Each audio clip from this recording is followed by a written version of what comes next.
जय भारत, जय गणेश, जय श्री कृष्ण।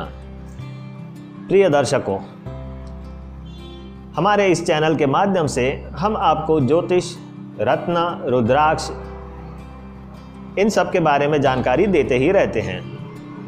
तो आज भी एक विशेष कार्यक्रम हम आपके लिए लेके आए हैं। इसमें हम आपको जानकारी देने वाले हैं इस रत्न के बारे में, जो कि आप देख सकते हैं फिरोज़ा है।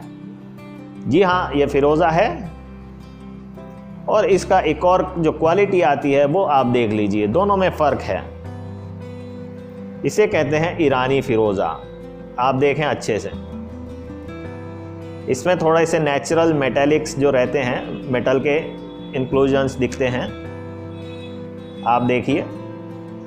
और यह जो फिरोज़ा है यह इटालियन फिरोज़ा या अपना हिंदुस्तानी फिरोज़ा है। तो आज मैं इसी की जानकारी आपके लिए लेके आया हूँ, तो बने रहिए मेरे साथ। मैं हूँ ज्योतिषाचार्य आकाश, आप देख रहे हैं नक्षत्र ज्योतिष।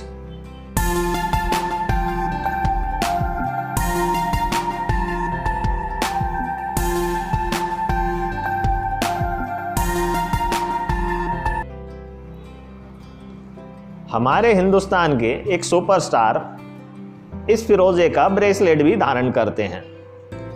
तो बने रहिए, अंत तक वीडियो देखते रहिए। मैं इसका क्या क्या उपयोग आप कर सकते हैं और किस प्रकार से यह आपके लिए लाभप्रद रहेगा, इसकी पूरी जानकारी दे रहा हूं।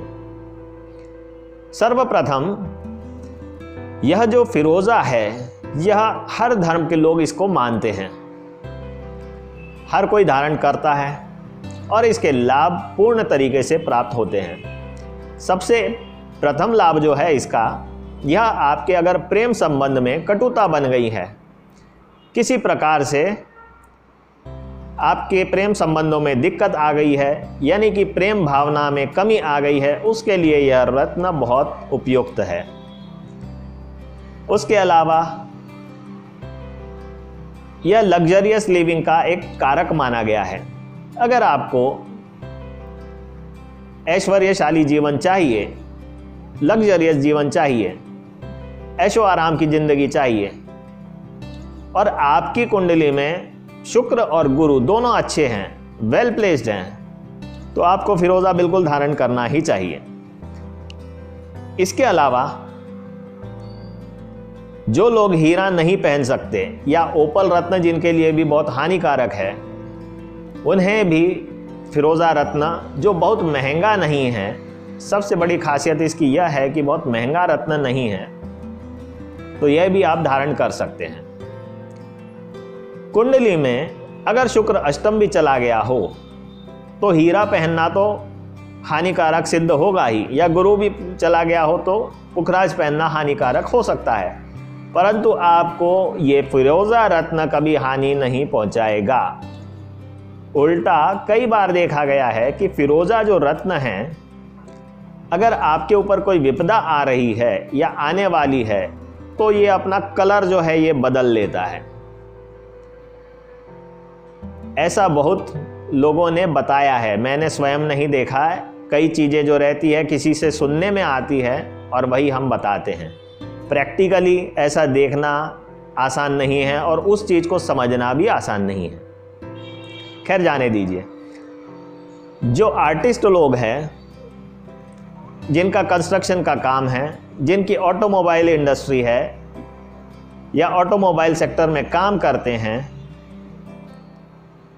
यह सब लोग फिरोज़ा रत्न अवश्य धारण कर सकते हैं।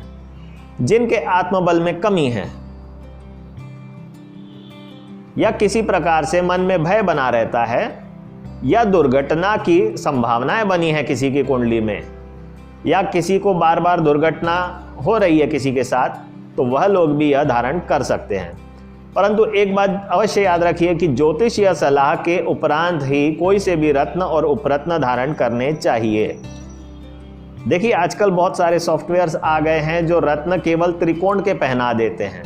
वो बताते हैं कि त्रिकोण के रत्न धारण कर लीजिए, परंतु जो नॉर्मल जो लोग देखते हैं उन्हें ज्ञान नहीं रहता और वो सॉफ्टवेयर की बात मानकर कई बार ऐसे रत्न पहन लेते हैं जो नहीं पहनने चाहिए। उससे उनका नुकसान होता है। तो मेरा मानना यही है कि ज्योतिषीय आधार पे या ज्योतिषीय सलाह के उपरांत ही कोई भी उपाय करें या कोई सा भी रत्न धारण करें या कोई सी भी चीज़ का दान जो करना है वह भी ज्योतिषीय सलाह से ही करें तो आपको लाभ मिलेगा।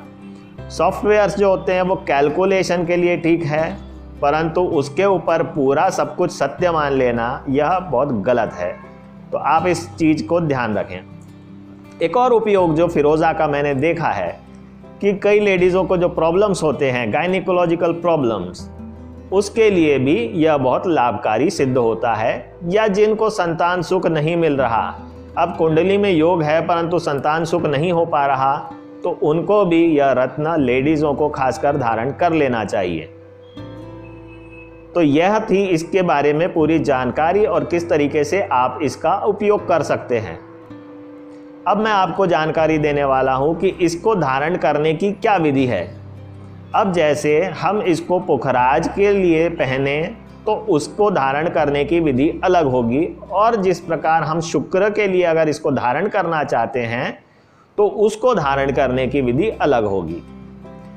अब आप ये मान लीजिए कि इसको अगर धारण करना है कि गुरु के लिए आप पुखराज नहीं खरीद सकते हैं, तो आपको ये अगर धारण करते हैं आप, तो इसे अष्ट धातु में बनाइए। अष्ट धातु में बनवाने के उपरांत गुरुवार के दिन सुबह सुबह इसे धारण करना है, और इसे धारण करने के समय अपने को पहले गंगा जल में रख देना है या कोई भी शुद्ध जल जो रहता है उसमें रख देना है। उसके उपरांत सुबह सुबह जब आप 6 या 6:30 बजे जब सूर्योदय होता है, जब गुरुवार के दिन गुरु की होरा होती है सुबह सुबह, तब इसे धारण करना है। आप अपने नित्य कर्म से निवृत्त होकर के पूजा पाठ करने बैठें। दूध, दही, घी, शक्कर और शहद इसका पंचामृत बना लीजिए। सर्वप्रथम भगवान गणेश, उनका ध्यान करें। ओम गंग गणपतिये नमः, इस मंत्र का जप करें लगभग 9 बार या 108 बार अगर हो सके तो बहुत उत्तम रहेगा। अपनी अंगूठी जो है उसको पंचामृत से स्नान कराएं।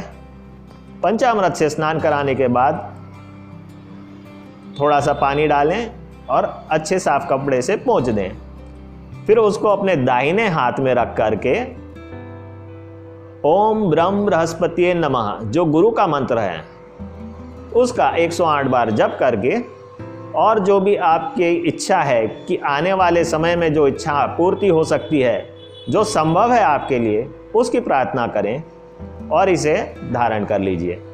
यह तो रही बात, आप अगर इसको गुरु का उपरत्न समझ के जब धारण कर रहे हैं तो आप इस तरीके से करेंगे।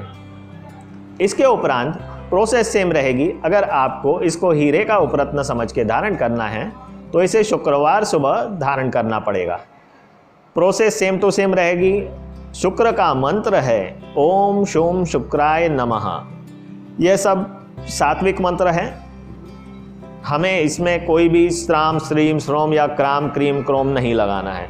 ओम शोम शुक्राय नमः बड़ा ही सात्विक मंत्र है। इसका एक माला जप करें और जो भी आपकी इच्छा है वो आप इससे कहें। और रोज भी अगर आप इस मंत्र का जप करेंगे, ओम शोम शुक्राय नमः शुक्र के लिए और ओम ब्रह्म बृहस्पति नमः ये गुरु के लिए, तो वह तो ज्योतिषी बताएगा आपको किसके लिए धारण करवाया है। तो यह आप करेंगे तो आपको निश्चित रूप से जो आपकी मनोकामना है, जो इच्छा है, वो पूरी होगी। तो बने रहिए मेरे साथ, मैं आपको और जानकारी देता रहूँगा। फिलहाल के लिए इतना ही। आपको और कौन कौन सी जानकारियाँ ज्योतिष की चाहिए, आप मुझे कमेंट सेक्शन में जा कर के लिख दें। किसी की कुंडली में कुछ समस्या है तो आप मुझे व्हाट्सएप कर सकते हैं, जो नंबर दिया है, और जो मेरा वेबसाइट है उस पे जा कर के आप जो प्रोसेस है और कंसल्टेशन चार्जेस हैं वो देख कर के आप मुझे कंसल्ट कर सकते हैं। तो आज के लिए इतना ही प्रिय दर्शकों। अन्य और जानकारियां लेके मैं जरूर आऊँगा। जय भारत, जय गणेश, जय श्री कृष्णा।